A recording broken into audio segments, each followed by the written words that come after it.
Welcome to the Snobs podcast.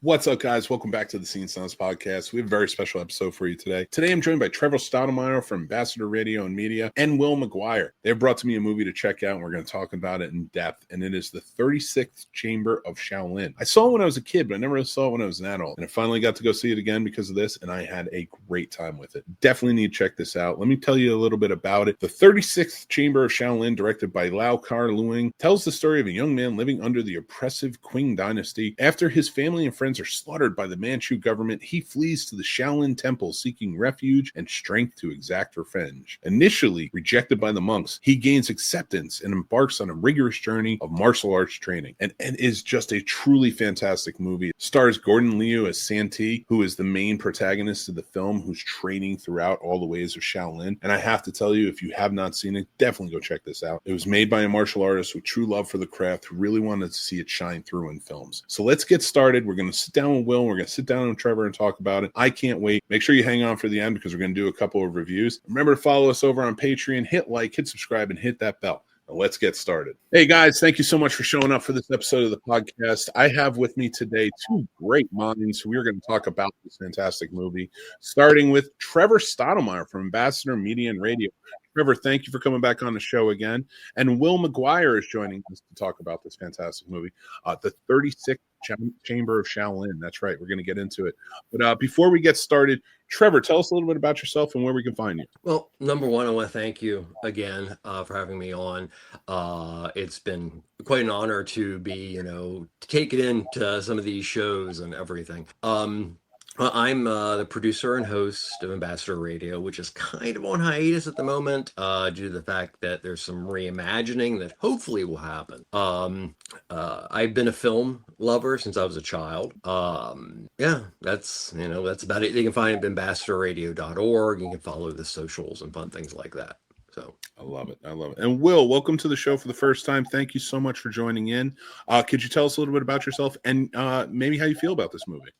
Absolutely. Well, thank you very much for having me. My name is Will McGuire. I'm senior cinematic correspondent for forcesofgeek.com and a contributing writer for City on Fire. And this is one of the four films that made me a lifelong Shaw Brothers fan, and it's always a real joy to discuss Lau Kar-Leung's work with friends. So I'm extremely pleased to be here. Thank you so much for coming on. And I am again, Trevor. I came to you and asked you to pick out a movie for us to watch and discuss like we did back in the old days. And you did not disappoint. This is one I saw on TV as a kid, but seeing it for the really, I would say, fresh eyes first time and new perspective as an adult. Brilliant film. I think everybody should see this. If you're a cinephile, go watch this movie. It's not just, and again, first of all, I don't want to write off any Kung Fu movies, but it's not what we know of as quintessential Kung Fu sort of stereotype movies. This has so much passion behind it, so much wonderful choreography in the martial arts world, everything. And you guys, thank you so much for again being on to talk about it. Thank you, Trevor, for recommending this movie to discuss.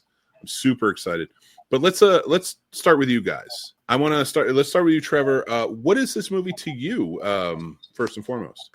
Well, I'll be the first to say I've never been a huge fan of Shaw Brothers or the genre, but I've always respected it. And there are several movies that, I hold in high esteem. But it was kind of strange. I had seen this movie several times. I'd always enjoyed it. But the mythology behind this film as it pertains to hip-hop and RZA and how this particular film assisted him in reimagining his life at a time where he basically had to say, I'm not doing this, or I'm going to put everything to it. So when I came back to this film, it was at a time that I was just coming out of about a year, maybe a little more, of severe depression, atahonia, and just I was in a place I had never been before. So when I started to actually get rolling a little bit, for some reason it stuck in my mind. I've been a lifelong Wu-Tang fan, but it kind of stuck in my mind how it was helpful to RZA, and I don't know why, but I decided to put it on, and it really spoke to me in the fact that it really is not just a kung fu film. It's not just a Shaw Brothers film. It is a film about endurance, training, finding yourself in something larger, and it helped as kind of a blueprint for how maybe I can actually start functioning as a human again. So that's a little bit of the background. I love it. I love it. And Will, what's your background with this movie? I know it says it kind of, and to kind of like juxtapose that, this sets you off on the Shaw Brothers, right? Yeah. So to give you the little background on me as a film buff, when I was young, I went to see Operation Condor with my father and the Jackie Chan film, and it set me as a lifelong fan of Hong Kong action. And through Hong Kong action, I discovered John Woo, and then Takeshi Kitano, and then Jean-Pierre Melville, and I was off to the races with film. But I've always loved Hong Kong cinema, most of all. And for me, growing up in college and high school, I didn't have experience with kung fu films before Bruce Lee and Jackie Chan, other than like what was on at noon on Saturdays. And you get those panned and scanned, grainy, sort of cut up stuff on network television.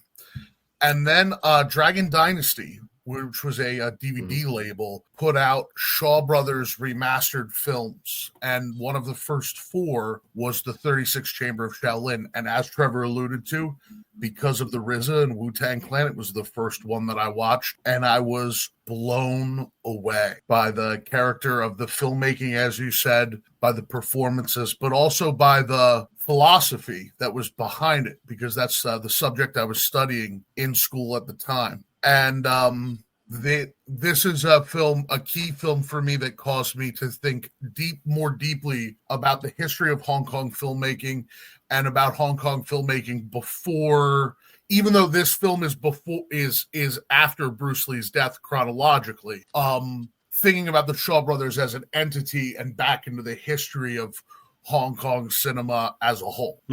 Wow. I mean, I appreciate you sharing that with us, and especially because that's something I'd really like to delve into, is not just Asian cinema as it's made, as it's been developed, like the evolution of it, everything else. Like that's such a fascinating idea, because we get so much about Hollywood and we get other tastes of different countries, Bollywood, things like that. But really, when it comes to Asia and the behind the scenes, it's just, man, they were on there, especially in the 60s, 70s, they were on a whole different plane, in my opinion.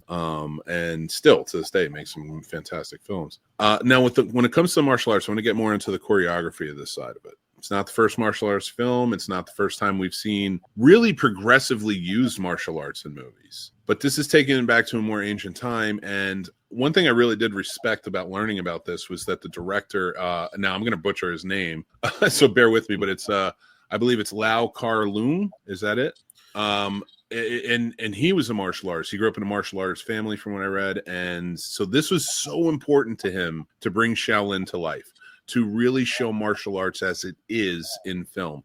And this is one of the first instances to really do it with a more fanciful side, I guess, like a more strict to the teachings of Kung Fu, but also with a more whimsical and fanciful side.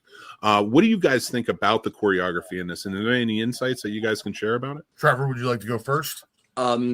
This is all you. I mean, it's beautiful, and but as far as this element, that's you, Will. Ma Kao Lung goes back to the very beginning of Chinese action films. From the time before World War II all the way to about 1967, China produced very few swordsman films. They were thought to be a public danger. After the end of the Civil War, people come to Hong Kong, and they fell in love with this series of short films about Wong Fei Hung that was almost like television, because they didn't have television. Now, in the late 60s, to try and not overwhelm us here, Shaw Brothers noticed the success that Japanese Shambara samurai films were having on Hong Kong audiences, and tried to update the wuxia film with some of those films' conventions. And the first major success from the studio was Cheng Che's 1967 film, The One-Armed Swordsman, Dubai Dao. Lau Kar Leung's in that movie. Amazing film. And he's doing choreography on it. And through relationship with Cheng Che, his influence spreads the whole history of Shaw Brothers action until a film called Marco Polo, where there was some falling out between Cheng Che and Lau Kar Leung, where he went off on his own. Lau Kar Leung had developed a Shaolin cycle of films for Cheng Che that were all about the burning of the Shaolin temple by the Manchu and revenge taken for it. But this is the first time that, as you said,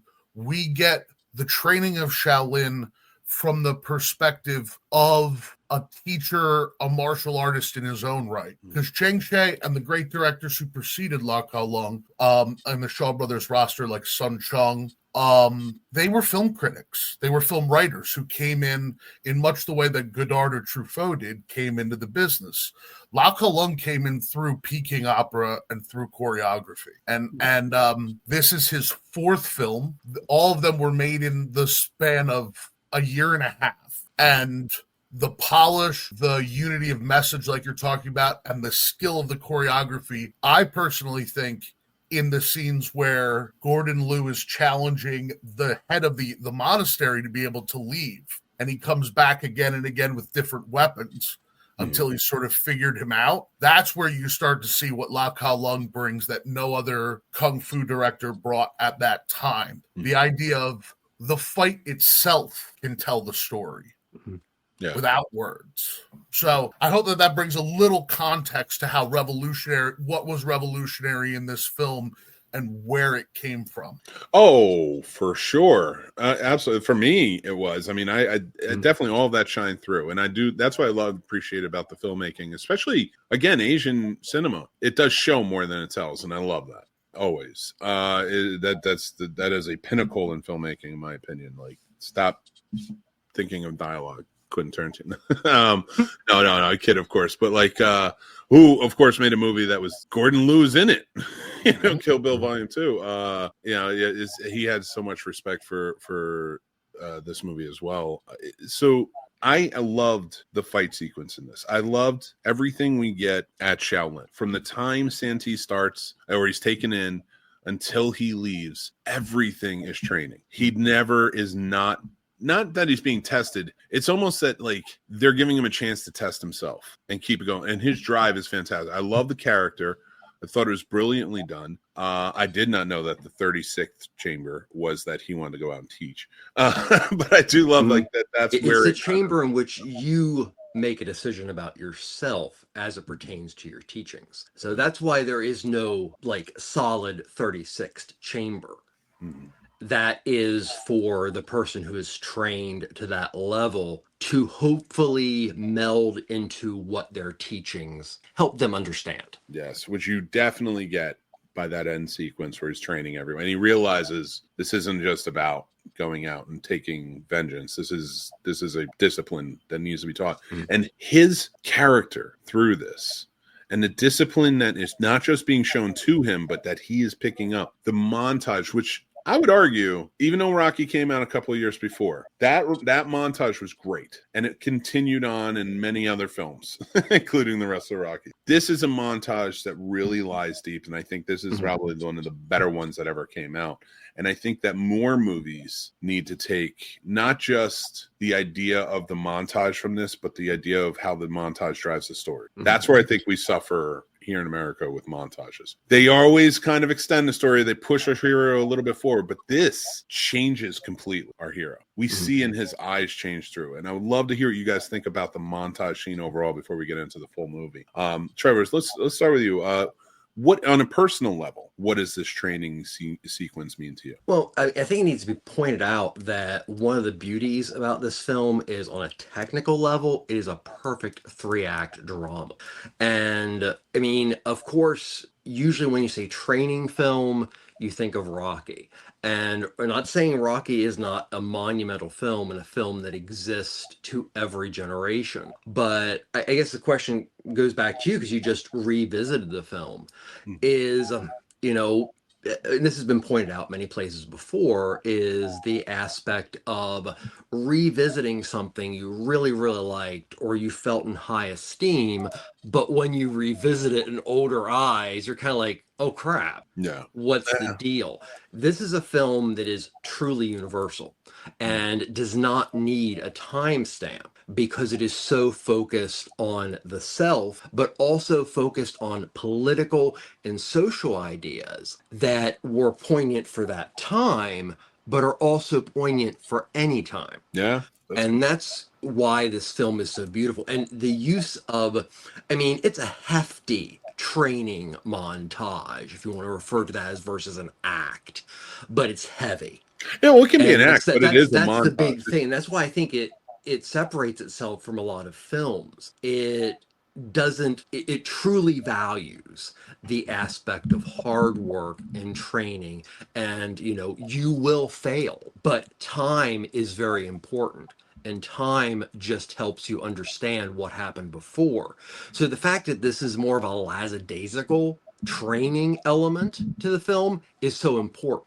Well, I mean, I would say this training. I mean, it is a montage overall because you are seeing this man train into exactly what we're hoping, right? Mhm. But and I compare it to Rocky because America's, our filmmaking.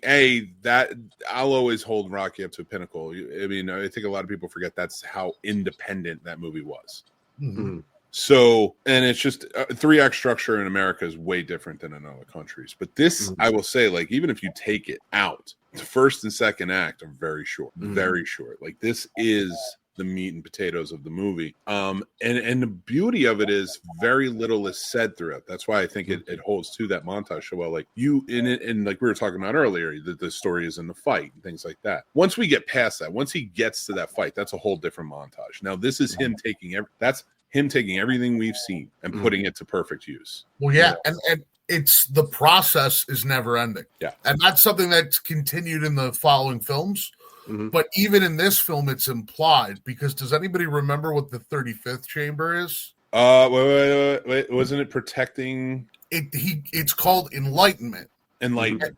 He goes up and they're just tapping on the and they're doing sutras because they've exited the world. All this is in service of a raising of the consciousness, like you guys alluded to. His personal revenge, then he sees a political sort of consciousness, an expansion of it, a universality. But there's an even higher universality of a spiritual sort of progression and growth. And for a Buddhist, all that is unified because it's holistic, whereas we tend to divvy up our categories. And that's important to remember. For Lak How Long, the hard work is the point. The hard work is what actual Kung Fu isn't fighting. Kung Fu is hard work, and the fighting is a consequence of undertaking it.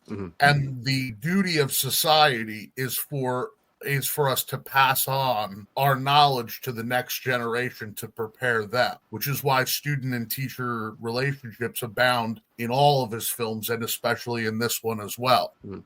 Yeah, and to add to that point, even seeing Santee's character and his reactions at every point. So, and for everybody listening, there's a wonderful scene where when you want to go to lunch, you have to jump over it's like this little like pocket of water, and you have to jump over it. But there's like a bundle of logs tied together that everyone's sort of just using as a stepping stone to jump over.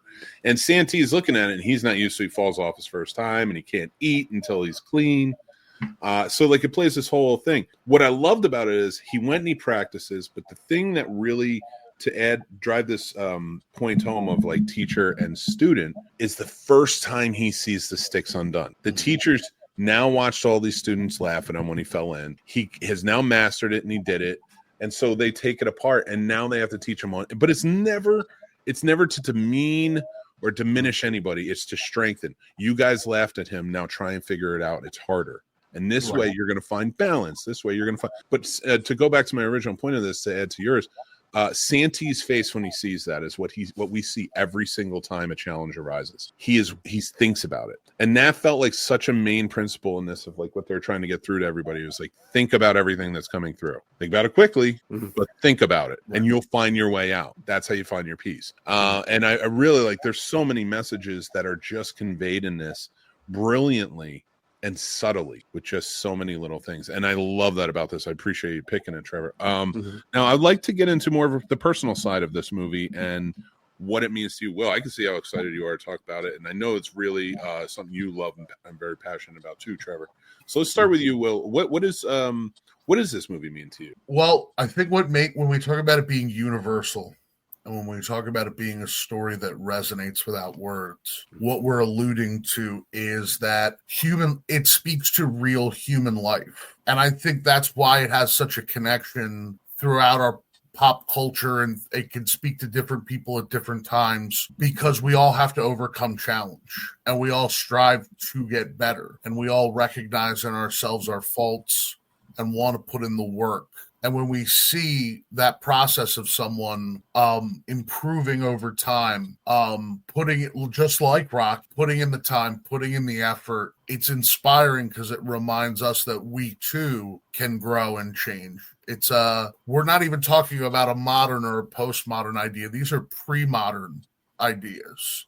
These are ancient ideas, which is why they can speak to an African-American rapper in Staten Island, as well as they can speak to the audience that it was intended for in Hong Kong.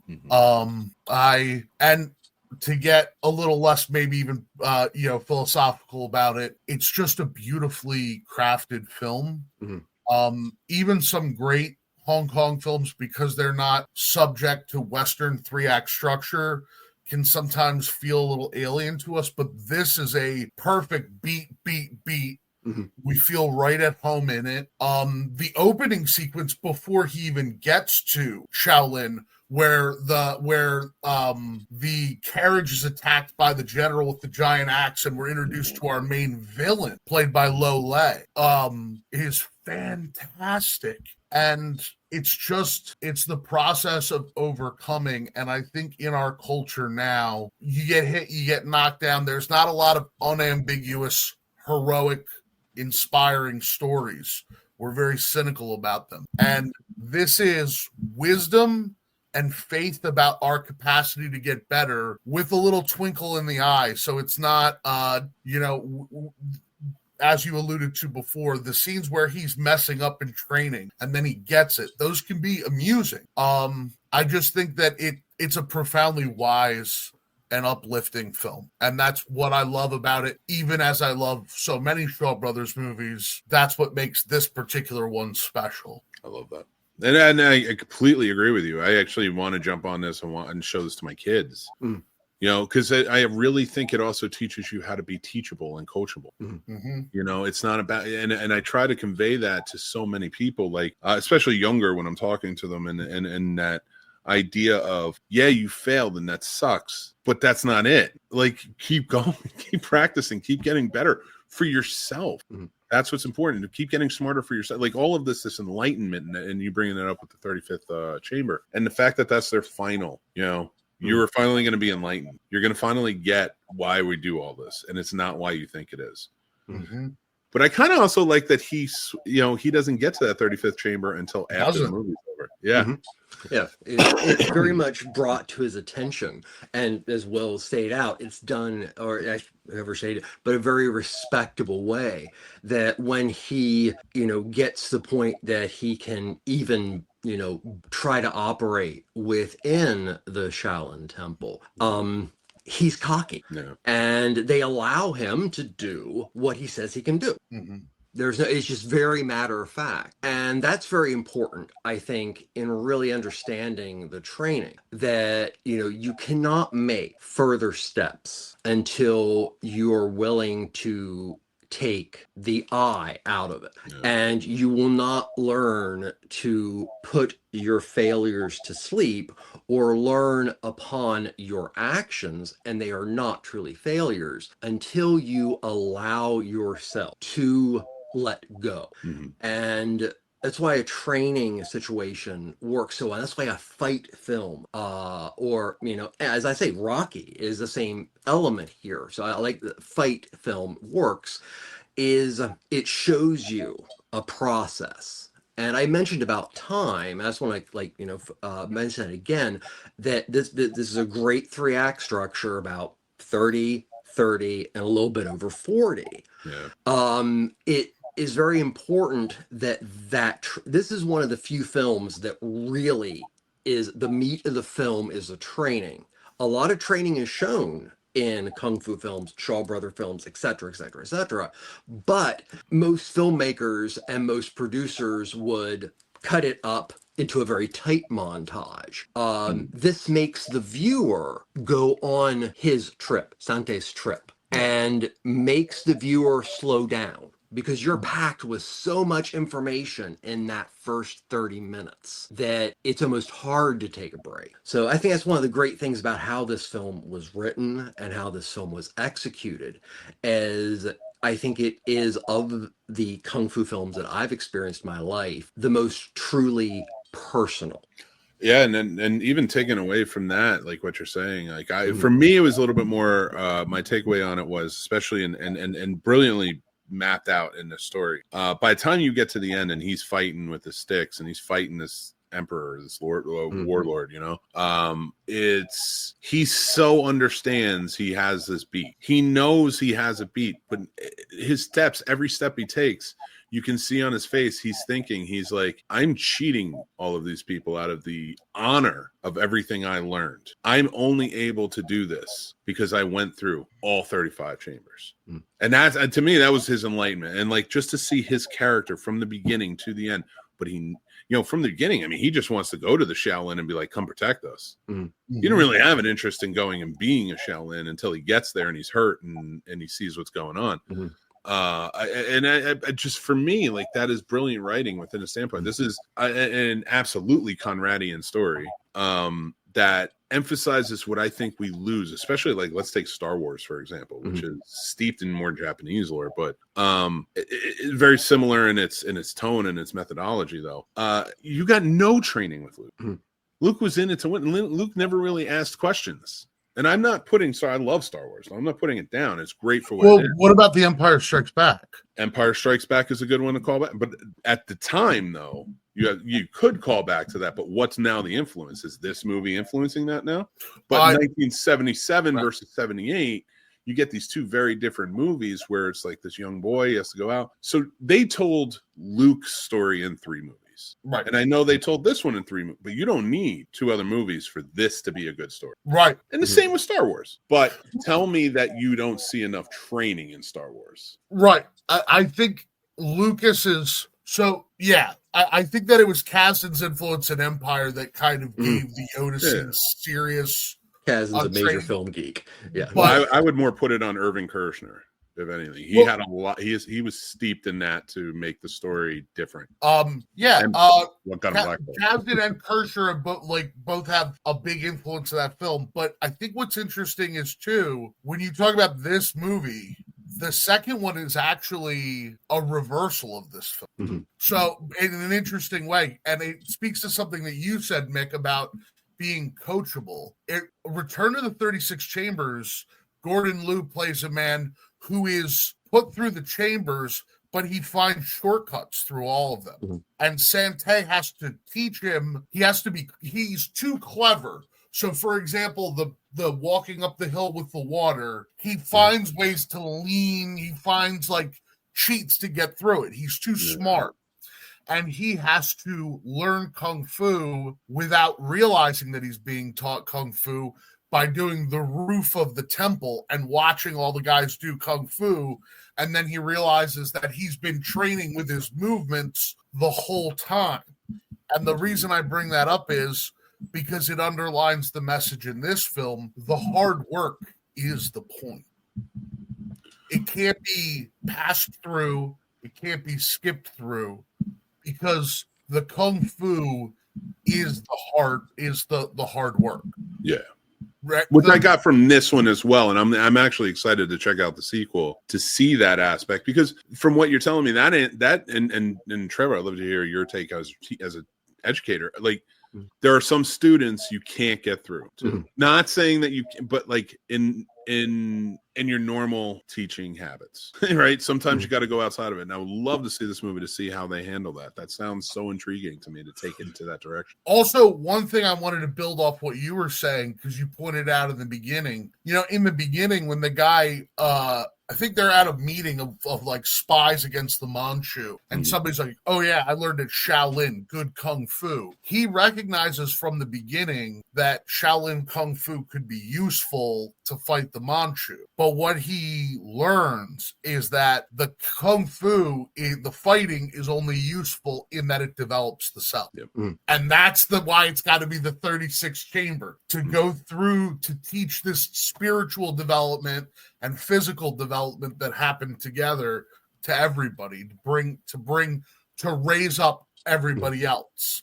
And you're right, that is his enlightenment. He doesn't need, some people need to be monks away from the world. Some people need to be in the world. And he needs to be in the world. And now I'm even more excited to check out that sequel with that premise, him being the perfect person to do it, because he was the one that had to be enlightened by going out and seeing different teaching. Right. And I'm very excited to watch the rest of this trilogy. And as we're kind of coming down towards the end, I want to go over final thoughts of each of you about this movie, and maybe make a plea for people to check it out and why. Get your different perspectives on that. But let's start with you, Trevor. What do you think? Well, I just kind of wanted to touch upon a couple things. As far as, how would the structure of this film and how this film really kind of affect me as far as how to get out of a level of mental illness that I never thought I would. I never, hoped that it was possible. So, Santi goes in, he does want assistance, but he still is very cocky. So you can almost kind of view him as, kind of your id, your, this is potentially you and how you are viewing things. And with mental illness, it is extremely hard to get the I out of it. With mental illness, you can find yourself focusing on that because the idea of anybody else or what they're thinking at the time is a very scary thing for you. So when he discovers what the 35th chamber is and basically gets a wake-up call to, this is what you're looking for. It's not all the quick, fun, kung fu, I'm a, master thing. It's leading to an element of being able to, free yourself to believe in something. The 36th chamber is exceedingly important because in this film, you see that it gets him to actually teach other people and things of that nature. But for me, it was coming to a place where you're able to empathize with people in a way that you don't automatically go to the I. That when you deal with people and you communicate with people, there's a reason for why they act and they say the things they do. And that was the training for me, because as I said, with mental illness, and I'll be upfront on here, bipolar 1, ASD, and ADHD, that I is all encompassing, but it's not in a narcissistic way. It's not in a way that you feel better than everyone. It's like something is literally just covering you and all you have is I. That to be able to emerge from that and start processing in a way that doesn't automatically lead you to go, this person said this, so they think this, they think this, they think this, they think this. It's like, why did you say that? Let me ponder this. Is a very important way to try to just be with other humans. So one thing I will also mention too about his character, and that's a great point to kind of coincide those two ways of thinking. Santi is such a great character, and the way he thinks outside the box, and I'll use that as a term, something different, is also not belittling Tenny. He's just he's not out there thinking he's the best of the best. He's just trying to reach his goals. And that's one thing I really enjoyed about this character, was that he is cocky. He seems brash at times. But when he's in training, he is insanely disciplined. How often do you see somebody after hours of falling in and then having to clean and do all this stuff and being taken a task a few times, sits there and practices?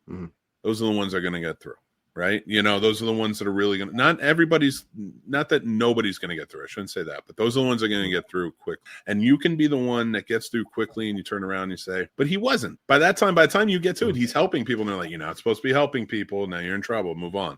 Because they do understand that, like, this is the qualities that they're looking for in a master. And he thought of every aspect. This director and the writer thought of every aspect of this movie and what goes into these characters and who they have to become. And I appreciate that in a good writing. This is really well done. I do appreciate how you compared it to your mental health and how it's helped you, see it differently. Thank you so much for seeing it. Can I add one last thing? Yeah, sure. So the ability of removing or trying the best you can to remove the I out of yourself, to actually try to understand other people you deal with, and also people outside of your comfort zone, is a skill that as a world, as a populace of human beings, we suck at. And it's hard. It's very hard, but it's not, I still have ups and downs. I still have issues, but it has allowed me to try to understand myself by truly opening myself up to what makes other people do what they do, and not ever just flat out, making a flat generalization on somebody because of blank. And if for no other reason, so many people do that as their default setting, it's very important for those for people who really want to make a difference to at least try. Yeah. So. Great point. I appreciate that. Good message too. Will, how about you, man? What this movie mean to you? I know you're very excited to talk about it, but please let us know. If I wanted to give a sort of elevator pitch why you should see the 36th Chamber of Shaolin, I would say you start with, this is a beautifully made film. It's well acted, it's well directed, it's well staged. Shaw Brothers' backlot probably never looked better than it did in this film. So just on that first level, where sometimes, because Hong Kong filmmaking, sometimes they cut corners and everything. You may not be ready for what a beautiful production this is on that level. But then on the second level, it's an emotional story that you will understand and empathize with and get. Everybody has felt like they can't, and everybody knows that feeling of working towards a goal and achieving it. When you learn to ride a bike, it's something that we deal with from childhood till the day we die. But then on that third level, this is a full emotional experience. There's comedy, other than romance.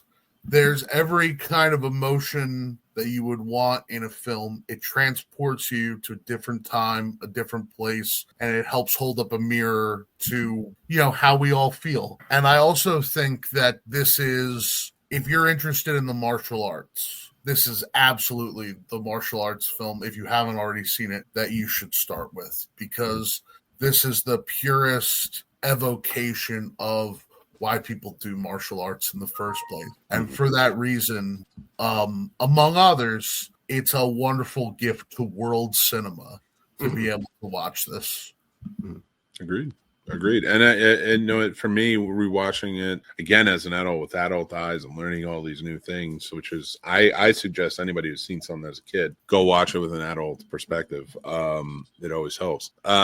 And to see different themes in this. One thing I really loved about the filmmaking in the first act and the third act is they open it up. So like when we get to the village and they're chasing Santee around, he is getting to a point where like it feels encompassing. It feels like a mad dash, a getaway. It's outside. It's filmed outside. It's very big. The soldiers are there. Then at the end, when he has his final fight, it's very big. It's on a cliffside and overlooking the ocean and mountains and everything. It's very beautiful.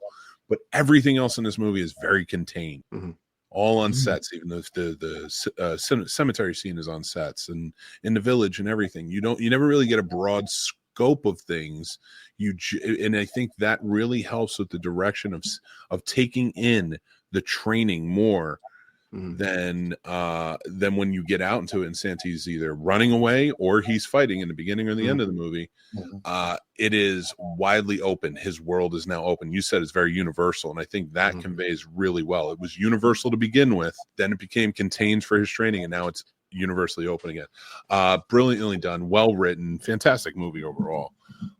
Thank you, Trevor, so much for picking this one. I hate to interrupt, but I just wanted to one other thing, kind of putting a little bit of an idea of Will and I.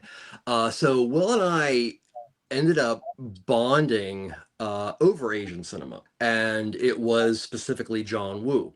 For me, it was The Killer, which also introduced me to Chow Yun-fat, Donnie Lee, but also introduced me to a little bit of a different element of philosophy. I feel, if you talk to a lot of people our age, a lot of them ended up dipping their feet into world cinema and actually being a full-fledged cinema geek with Asian cinema. And I very much feel that, see, John Woo didn't just open Asian cinema for me. It was Woo and discovering Hong Kong that opened my eyes to horror and a lot of things that shaped me. So I think that's a very important element of just Asian cinema, which would go into all kind of, but it's also very important to understand that this film and other films of its ilk have been used as training films. These films are part of many people's childhood. The RZA. Why is it so important? How did it really, get into his head? And that was because these films were distributed to grindhouse and small cinemas for like 4 film showings. Extremely hot summer in the inner city. What do you do with your dad? You sit and you go to the movies.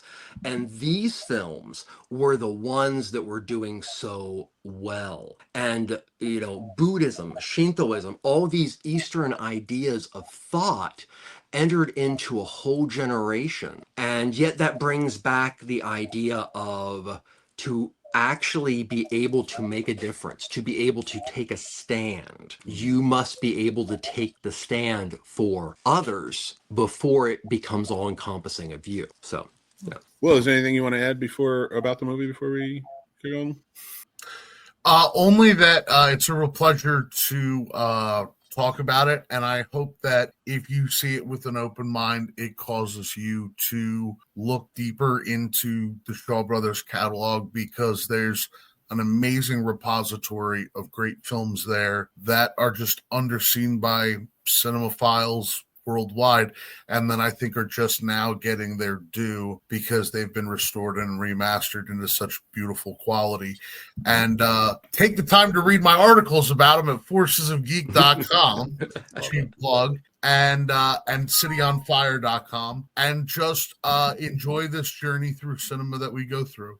Because there's always an undiscovered country. Exactly. I am, and I'm definitely jumping on Luang's filmography. I want to see a lot more from him. I definitely want to see the other 2 movies in this trilogy. This is fantastic. I had such a good time with this. I can't wait to check it out. Again, I will be watching this movie again with my kids. And it is like, if I can sell anybody on checking this out, absolutely go do it. It is a well-crafted story. It's a fun story. Great characters. I think this is one of the only ones I can think of where it's completely male characters, right? There are no female characters in this. I think the Miller's got a girlfriend, but you're right. Other than that, there's not a single other. Yeah. It's like The Thing. It's an entirely male film. But and I don't want to make it a sexism thing or anything like that. I think of it more along the lines of like The Thing. Mm-hmm. It was supposed to be that. It was meant to be that. Like, it wasn't meant to exclude anybody. It was just meant to tell this story at this time. I'm sorry. Go ahead. Oh no. So for me, I appreciate stories that take, and I think they stand out. They take the chances like that and things like that and tell good stories for the sake of telling a good story. And I think that it's worthwhile because you brought that up to very quickly mention that the earliest wuxia films were women. They had sort of virginal warrior goddesses who weren't really like, you couldn't go up to them. They weren't like real people. And then after One-Armed Swordsman, Hong Kong action was almost completely male dominated because that's where Shang Shi thought the money was. That's what he was interested in. Lau Kao Lung, through his career, as you investigate his filmography, brought back women to the fore, but also he's the first one who had them in kind of like, if you see My Young Auntie, where they're getting chased by the boys while they're fighting. You know what I mean? There's it's like how to navigate women in the martial arts in the modern age, as opposed to kind of the King Hugh woman in disguise that no one's actually, you know what I mean? No one's actually pursuing for love. So if you're interested in those themes and you're watching this cast, definitely check out My Young Auntie, which I believe is available on the first Shawscope volume from Arrow. And the film we've been watching is available, or talking about, is available on the second, along with its sequels. I love it. Perfect. One little thing, I'm sorry to keep going. No. One thing I wanted to point out was you mentioned, of course, about it being a very male-centric film. And it is also, at its core, a fight film. So, by nature, I mean, how I would view Rocky versus this film. Rocky is a celebration of masculinity. This I is hard disagree with you on that. Oh, well, I mean, okay, I apologize. We're going to have to do another episode. Yeah, just another episode in the fact that, so this film is about understanding yourself separate from your instinct. It is not an anti-masculinity film. It is a true film about personal development and understanding. And, you know, a lot of films, especially in this genre, don't have that element that, you know, to be enlightened, to be the next, to achieve your personal goals, you must remove yourself from yourself entirely. Yeah, and I just want to clarify very quickly, like if it wasn't clear from what I was saying, Lau Kao Lung is somebody who really believes in meeting a good woman and having like a wife and children, and that's how we pass on the knowledge, and that's part of development, which is why one of his first films, Executioners from Shaolin, is literally about a woman and man from Shaolin who pass on their two kung fus to their son, who embodies some traits of both of them so that he can fight Pai Mei, who the character that Quentin Tarantino used in Kill Bill. So yeah, I would lean towards what you were sort of mentioning, that it's like The Thing, it's incidental that this is a completely male movie because that's what Shaolin Temple was like. That's just how the story went that time. And also, I think it's important to mention too, like, and when it comes to stories like this, yes, it is important to, you know, to stick to tradition, but why the tradition was there and what it meant. And this film does it perfectly. The only thing I will hard argue when it comes to Rocky is, yes, every single Rocky film, including the Creed films, is all about masculinity. I will not argue. That first one, though, I would argue that it is one man's fight against the masculine world of which he's living. I will agree with that. That's it, and that's why I think that movie stands out as a masterpiece, is because you have this man, much like we have Sante going, and it is about introspective, him finding himself and what he wants, what's his goal. Everybody's telling him what he should go for, and then when he finally does it, he finds that enlightenment within himself, and that's why I think that is a great movie. I don't mind all of them, but I think I'm not crapping on Rocky. I think it's a testament to the 70s. Yeah, and the 70s itself, about it is American New Wave cinema of the 70s, and it does have all these aspects, but you know, it has a lot to do with the internal story between him and Adrian and everything. And this is a very, okay, you are still functioning, but you hit a point where you're no longer battling the eye. I don't know. Yeah, but no, I want to say thank you guys for all of your insights on this film and getting me to watch it and then coming on here and talking about it. Absolutely love this film. I cannot wait to catch the rest and really kind of deep dive, looking into new stuff, and especially I'm very excited to see this director's work.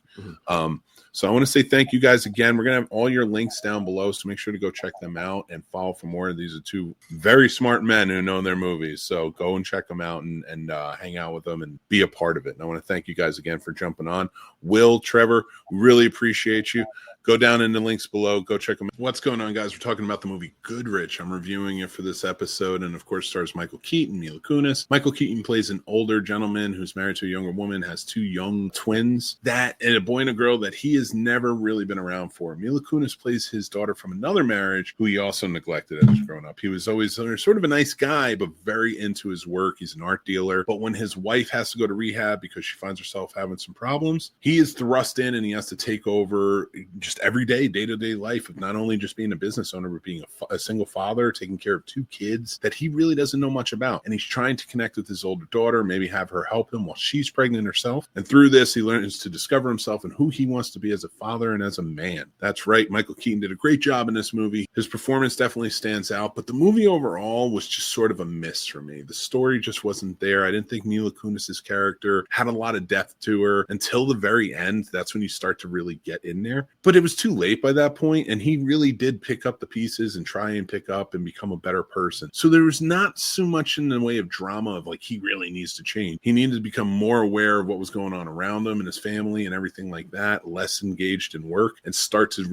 balancing out his life. And once he does, it hits its stride and it becomes really good. Now, when it comes to certain elements of this movie, like the wife leaving and her reasons for not talking to him, things like that, it just didn't really fit well in the movie. It seemed very jarring. There was no real explanation or closure on some things, but it wasn't a bad movie. I give it a 2 out of 5. That's my rating for this one. I'd love to know what you guys think. Sound off. Let us know. This is our reviews. Of course, we're doing them a little bit differently, so I hope you enjoy them. Let us know what you think of the movie. Like I said, sound off in the comments, or you can head over to our Discord. But let's get started on our next review. We are reviewing the movie Here, and that's right. The movie just stays in one spot. That's the whole gimmick of this film. The camera stays in one spot, follows a room. Now it goes from the prehistoric days to the Native American days to Benjamin Franklin for some reason, and a whole bunch of other people that live in this house that's right in the way, and we see outside the picturesque window. But our main focus of this story are the stars Tom Hanks, Robin Wright, Kelly Riley, and Paul Bettany. They play part of this family. Paul Bettany and Kelly Riley play a married couple that right after World War II, they buy this house and they raise their family, and we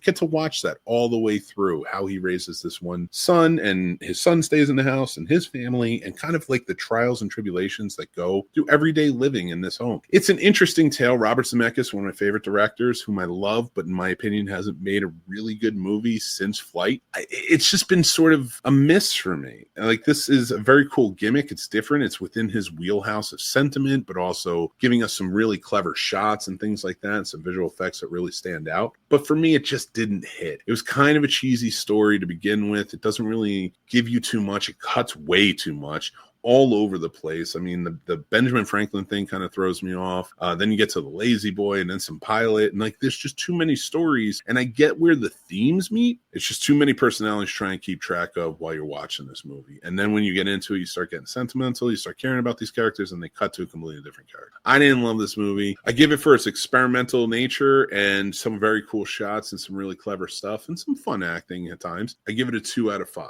It isn't something that really blew me away. It's nothing I'll probably ever check out again, and I did not like any of the visual effects when it came to the de-aging process. But overall, I mean, this has a lot of sentiment. I think a lot of people might really check it out. So let us know what you think. Sound off in the comments or head over to our Discord, check it out. Hey guys, it's time for our new mixed movie pick of the week, and I went with one of my all-time favorites, who was actually given to me to see first time only about 5 years ago from our guest Trevor tonight. I absolutely love this movie. It's called The Wages of Fear. It's about a few South American men who are hired to drive trucks of nitroglycerin all the way through the mountains to get it over to to a burning fire that desperately needs to be put out. I absolutely love this movie. The tension in it is better than anything I've ever seen in any movie. I absolutely stand by that. It was made in 1953, so go check this one out. It has subtitles, it is a foreign film, but it is definitely worth it. It's hard, it's heartbreaking, it's thrilling, and there's so much to it. Let us know what you think. We also did our classic film reviews, so go check us out on YouTube. You gotta hit like, you gotta hit subscribe, and you gotta hit the bell so you know when stuff like that comes out. We go a little more in depth on those shows when we get into the background and such,